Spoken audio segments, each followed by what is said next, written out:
Затоа денес тука, од пред самите институции, го бараме следното. Прво, покренување на истрага за злоупотреба на службената должност од страна на Зоран Заев, кој се меша во обвинителски и судски постапки и одлуки на Врховниот суд. И тоа истрага од тимна обвинители кои нема да ги одбере русковска поточно Зоран Заев, туку обвинители во кои ќе има доверба експертската јавност како гаранција за непристрасност и независност.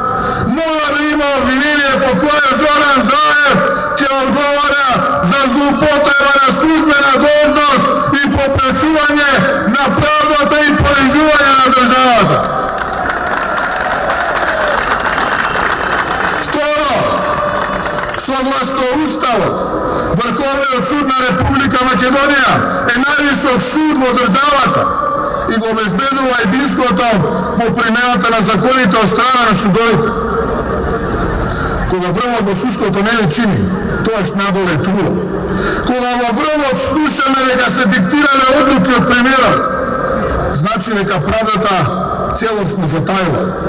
Затоа бараме итна и неодложна ревизија на работата на врховните суди, без исклучок и ревизија на нивните одлуки.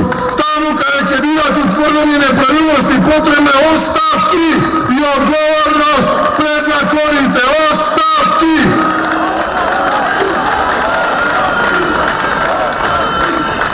Трето, итна реформа на Советот за реформи во правосудството, што ќе подразбира времено суспендирање на секаква негова активност поради контаминираноста на неговата работа и барање на меѓународна експертска помош во реализирање на реформите.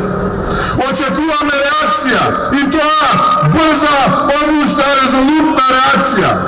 А доколку ја нема, народот е тука и веќе добро знае што треба да направи и каков громогласен одговор следи на 12 април за помалку од 50 дена од овој ден денешен, од овој масовен протест овде.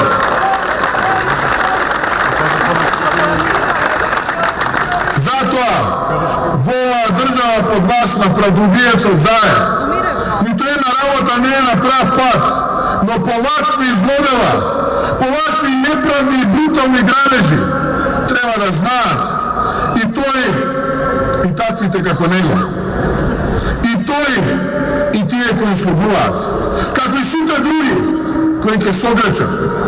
Прав е патот само до Идризово! Прав е патот само до Идризово!